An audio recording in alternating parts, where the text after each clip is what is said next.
Hey there, thanks for tuning into Duck Bricks. I'm Chris, and earlier this year, I got a chance to attend Bricks Cascade LEGO convention in Portland, Oregon. And I actually already posted a full video dedicated to my crazy haul from that event. Since it was in driving distance to my home in Seattle, Washington, it was pretty easy to stock up a full car full of LEGO, and if you want to check out that video, it's linked in the description below. But I realized I never actually got a chance to publish my thoughts on the convention as a whole, showcasing my LEGO Masters panel, a meet and greet event I did, and all of the incredible mocks on display. So let's jump into my convention experience right now. So as I mentioned, this was located in Portland, Oregon, and it was actually my very first time going to Bricks Cascade. Now, I've been to a ton of different LEGO conventions before, but I was really excited for this one because it was a completely new experience and I really just didn't know what to expect. Beyond that, the convention itself actually brought me out to do my own meet and greet and display area at the booth, which was super cool. I had literally just come from California, where I did a special little event at Legoland, California with my buddy Jonathan, aka Mini Superheroes Today, so I actually had a little duck head from the Legoland California model shop to carry on with me during the experience. And honestly, that was basically the very first thing I started doing. I did a whole meet and greet right after picking up a really nice rare wooden LEGO truck from one of the vendors, which was super cool, and even got a chance to sign a few different LEGO shirts. My dad was actually on hand to help, and it was really funny because someone asked for his signature as well, which I thought was super cute, and I obviously had to capture that on camera. After my meet and greet, it was finally time to actually go around and explore the convention. After being interviewed by local news for a little bit, I immediately went straight to the vendors, trying to take a look at what types of LEGO sets I could buy, but unfortunately for the most case, a lot of the vendors were pretty expensive, aside from a couple, and I did most of my shopping at like these two vendors, which was very funny in hindsight, because I basically just purchased from two of the same people, even though there were so many different vendors out there. Of course, one of the best parts of LEGO conventions is taking a look at the builds, and I was instantly drawn to both the Bionicle and the space sections. I really loved seeing so many different Bionicle displays, and I saw a really cool Slicer disc display that I actually wanted to make my own display back at my apartment in New York, which now I have set up. Of course, getting a chance to see all these different motorized components was so cool as well, from working roller coasters to all sorts of large-scale train sets. It was an absolute blast going around and seeing the amazing builds on display. There was again a really big Bionicle component to the actual display here, which was really cool because not every convention has its own Bionicle section, but this one had a ton of great builds on display, and I absolutely loved seeing them just all out and about and being displayed. They also had a really cool mosaic section, and I got a chance to talk to some of the builders of these mosaics, which are absolutely some of the most talented and interesting displays that I've gotten a chance to see, because of the sheer talent in part usage and having an eye for large-scale building that it takes. From there, I had yet another meet and greet session where, of course, we had to have LEGO Masters playing on my screen as I was meeting folks. It was super cool getting a chance to meet kids and even just see some other people's builds, and yes, I did get a chance to sign somebody's Kopaka, which they had just picked up at the convention, which was really special to me because it was just so cool seeing kids come up to me and say that, hey, they got into Bionicle because they saw some of my videos and now we're on the hunt for some of their own Bionicle items, which was just so cool, just hearing that maybe this channel got a chance to reignite that spark of love for Bionicle in kids' hearts. Moving on from that, we did a whole LEGO Masters panel, which was a ton of fun. Got a chance to interact with all my different castmates and just share some stories from set, which was a lot of fun to do. And then we could move on to just taking another look at some of the builds. I loved seeing an underwater mini doll focused build, which was so interesting to see here.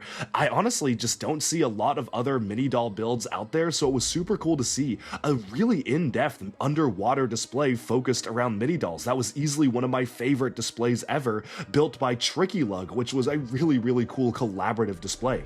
It also was awesome seeing a large-scale roller coaster in action as well, which was super cool. And then of course just walking around the convention and seeing some incredible builds. One of my favorite builds was Bionicle Reignition, which was done by Sky Jones here. Seeing just reimagined versions of the Toa and Nika as well as the original Matoran forms that they used to have was so interesting, and I just loved seeing the revamps of even the Paraka as well, which was super cool. So altogether, awesome builds on display.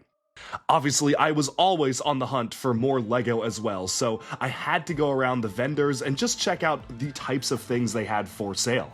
Now, the one store right here, which you can see, had Hero Factory and Bionicle banners, which I really wanted to pick up, but unfortunately, for whatever reason, I think they were already sold to somebody else by the time that I had gotten there, but they did have a lot of other stuff for me, which was really nice. I think this is the trip where I took home the most like Fabuland and vintage town and city and castle that I really just haven't really gotten a chance to experience that much of in my LEGO collecting journey until then, and it really kickstarted a whole collecting wave of me trying to pick up all of these older vintage sets that I just previously didn't really get a chance to explore, so that was a ton of fun. The vendors and people selling LEGO are honestly some of my favorite parts of any convention, even if sometimes things can be a little overpriced. I feel like you kind of got to get into the spirit of it and just see what people have for sale and just all the craziness abound, because these stores are nuts. You'll find sealed stuff, old stuff, new stuff, just basically almost anything you can think of is for sale. And this was the first time I did actually manage to pick up some of the wooden toys from a LEGO convention, which you really rarely ever see. I would say mostly that's the kind of thing that you would find in Europe or places like that, but particularly in a LEGO Oregon US based convention, that was really cool and very unexpected, which was quite nice. Of course, I just want to call out some of my other favorite builds. I think one of my favorite areas here to see was the classic space section, because this was just so cool. They basically got everybody's classic spaceships and aligned them all out in one massive display, which was absolutely wild. I thought that was one of the coolest displays ever in the convention itself. And what's even cooler is they even had kind of a minifigure scale Jurassic Park, which actually lit up at night, where they had all these different rides and everything themed around the dinosaur park, which I just thought was so cool, how they had everything working around there. Of course, I did spend most of my time, I think, in the Bionicles section. I think most of my footage is from there because there's just so much to see, just really just enjoying all the different builds, and let's take a closer look at some of those right now. This multi-winged metallic gold and flex-tubed glowing angel was easily one of my favorite Bionicle builds. It just felt so alien and different compared to everything else. Of course, not everything was humanoid. We had some large creatures as well, like this one. What even is that supposed to be? Just looking so cool with a giant mouth.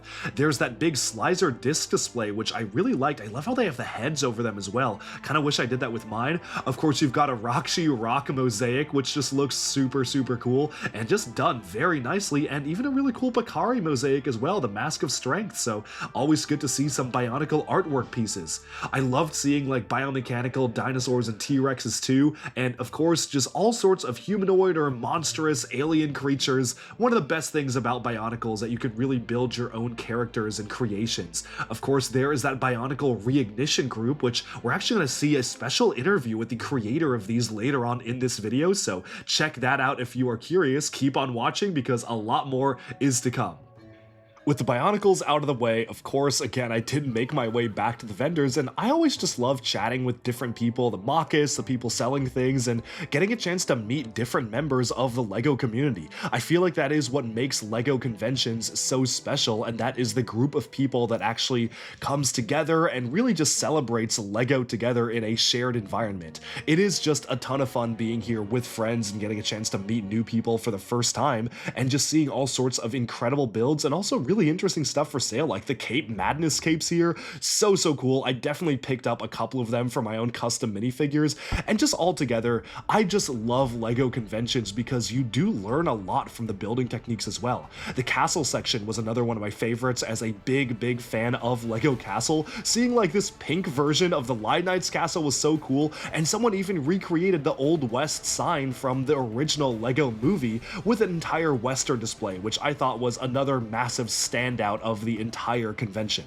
This was one of the larger rooms of a LEGO convention I've ever gotten a chance to see, and the builds absolutely fit the space. They had some really absolutely jaw-dropping builds, some things that were just absolutely massive, and to the scale of which I've only really ever seen at conventions like Brickworld Chicago, which are some of the biggest LEGO conventions that ever run.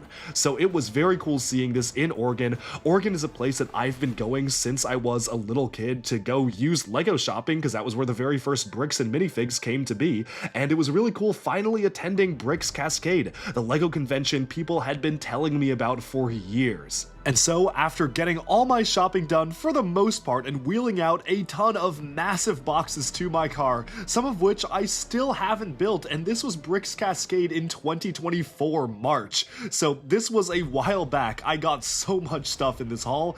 I then went back to the convention center and got a chance to check out and highlight some of my all-time favorite builds that I saw at this convention. So let's dive into that right now.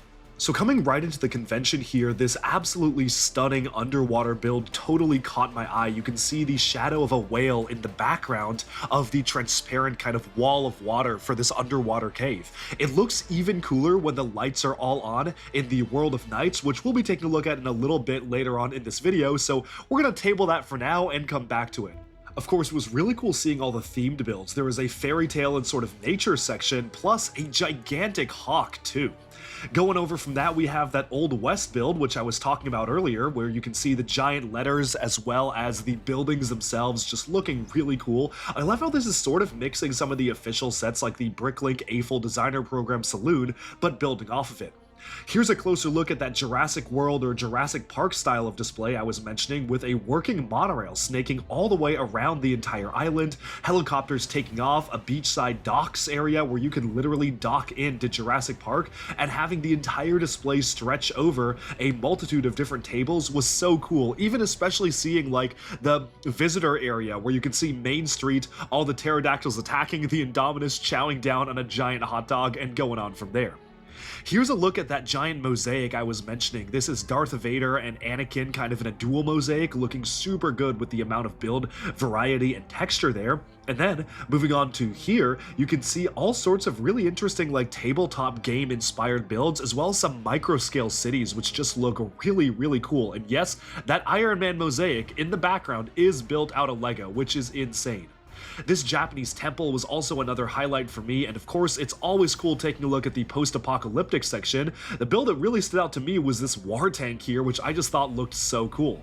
Obviously, Bionicle is a big focus, and there was another little buildable action figure mech area here with a Blacktron mech, one of my favorites, as well as an Exoforce revamped area, which was easily my favorite mech display of the entire collection. You can see the original sets all completely revamped and reimagined by different builders. And it was so cool seeing these done with modern bricks and modern building techniques.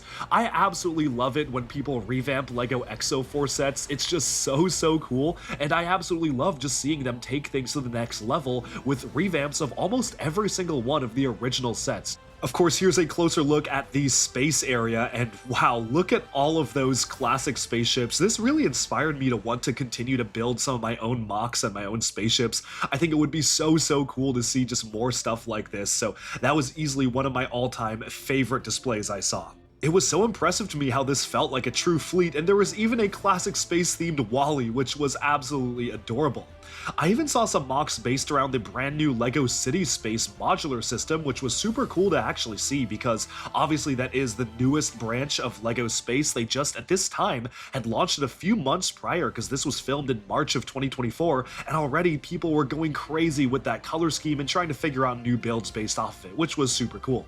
I loved seeing remakes of even some of the wheeled LEGO Classic Space vehicles, and then you had a Space and Wild West crossover. You have people on horse-themed jets and speeder bikes and all of that. You have refueling stations for Wild West themed spaceships. That is such a cool concept for a LEGO theme, and honestly, I kind of wish LEGO would make official stuff based off of a concept like this, because that is so cool. It's kind of a mix between aliens and spaceships and all that. So honestly, one of my favorite all-time builds here was seeing the Wild West and space crossover. It was also cool to see the giant Rock Raiders inspired ship there, and all sorts of massive spaceships. I grew up on LEGO Space, especially like stuff like Ice Planet, where you can see that here, but also just all sorts of other LEGO Space stuff in general, so those were some of my absolute favorite things to see of all time. Another favorite section of mine as we're about to get to was a steampunk section. This is obviously still in sort of the like techno themed category, but obviously in a very different vein where you can see all these different airships. This one had all sorts of light and sound details which just looked so cool. Loved seeing the more sci-fi aesthetic combined with a steampunk vibe with all of the fans and tubes and everything there. This was a really cool steampunk inspired museum display which has some sort of a rotating orb there, plus a really cool airship using the LEGO Adventurers blimp as an airship base. Over here was one of my favorite displays with the transparent sails reminding me of the Treasure Planet movies, which were some of my favorites growing up, and that one there utilizes a ton of large-scale human-size accessories like a giant LEGO top hat, the giant crown element, as well as the giant LEGO magic wand, which is maybe one of the only times I've seen those official large-scale accessories incorporated into a build, which was just so impressive to see them actually build that into an entire construction, which was so much fun.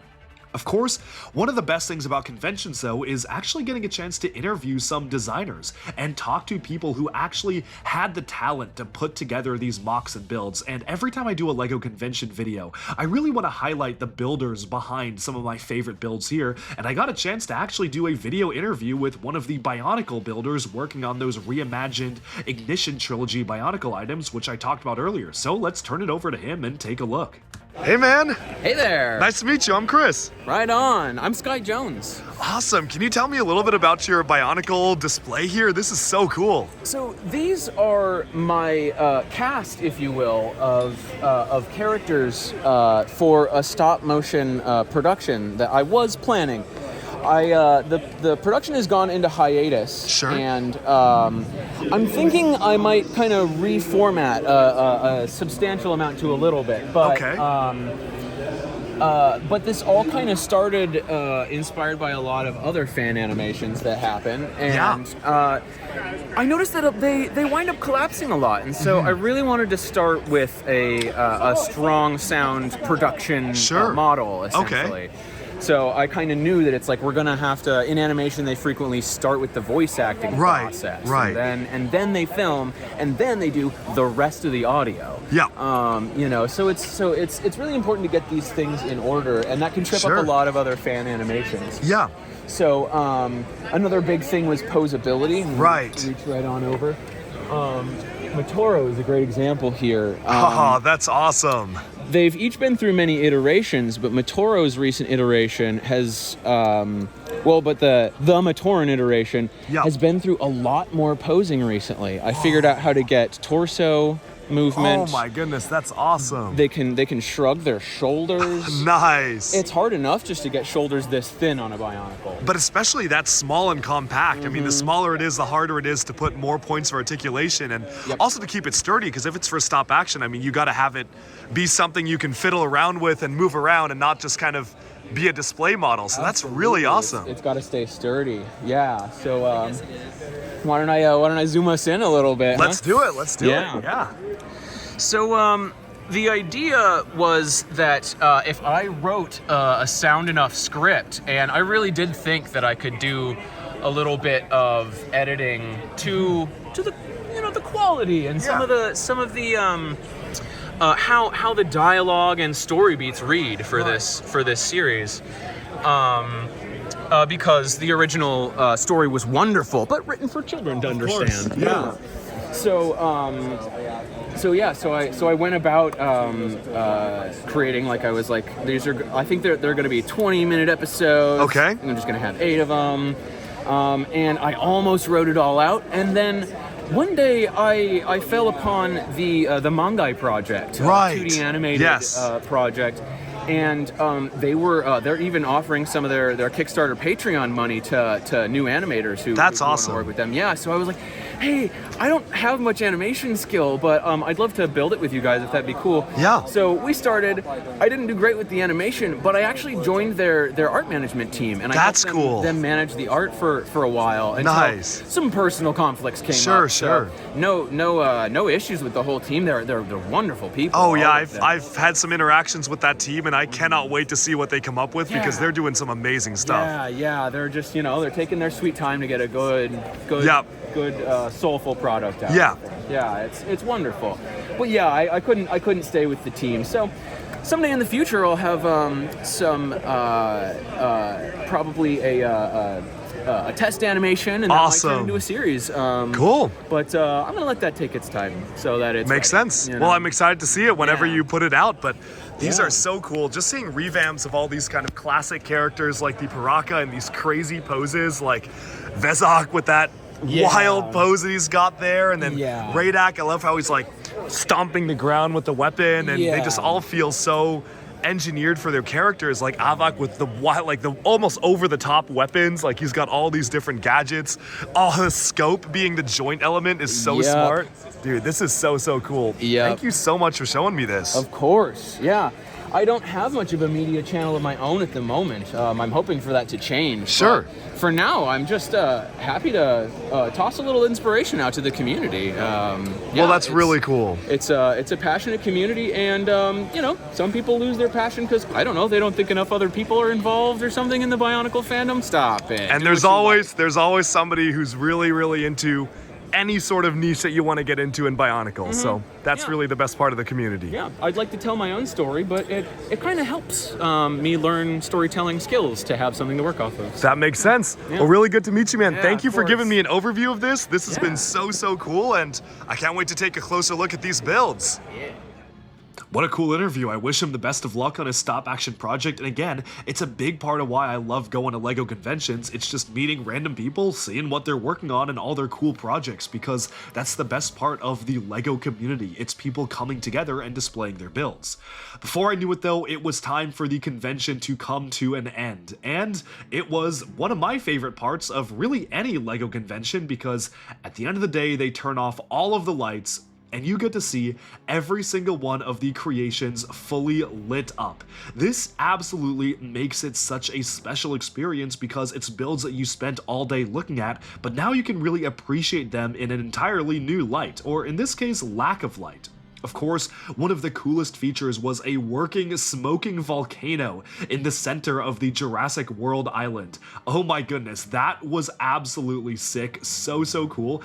This was maybe the coolest volcano built out of LEGO I've ever seen. I have no idea how they pulled it off. They could make the lava ebb and flow and actually change the light patterns as well, which was insane. Genuinely have no clue how they made that work. Again, it might have even been more impressive than the LEGO Masters volcano I saw, and that's saying a lot.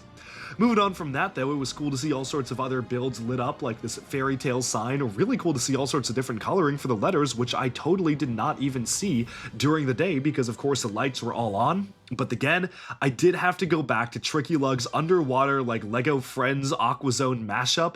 Not only was it fully blacklit, but they actually had a lot of really interesting built-in motion movements as well as built-in lights in the entire display, which was so interesting to see. You can see the monorail itself kind of snaking around, which is very cool. And even some of the Bionicle builds had lights as well, which was super cool. Old West had their sign lit up with the train lit up as well, so that was very cool to actually witness.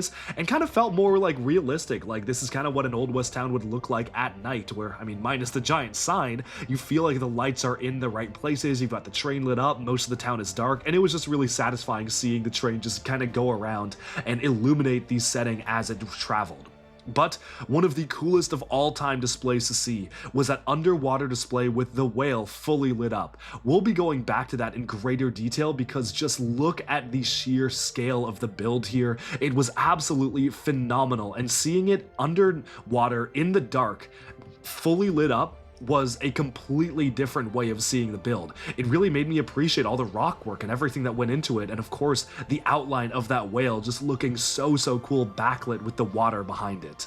All in all, I could keep going on about these builds, but it is just honestly something that speaks for itself. The World of Lights is always one of my favorite parts of conventions, to see these incredible builds in an entirely new light. Even the mosaics were fully lit up with either glow in the dark or just lights integrated into the build, and that was something I had never seen before.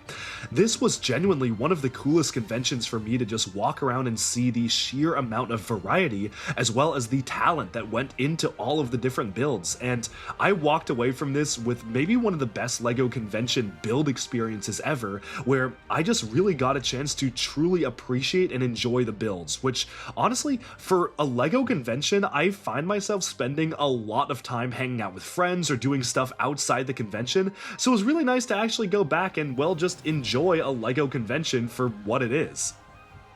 But soon enough, it was time to call it a day, so after packing away all my haul and actually swinging by a ton of other bricks and minifigs locations on my way out of Oregon, that's probably a cause for a separate video, I found my way back home with another LEGO convention under my belt. I'm really curious in the comments, have you been to Bricks Cascade? What has your experience been? What's the coolest build that you've seen at a convention like this? And I hope you enjoyed this special look at a special LEGO convention near my hometown of Washington.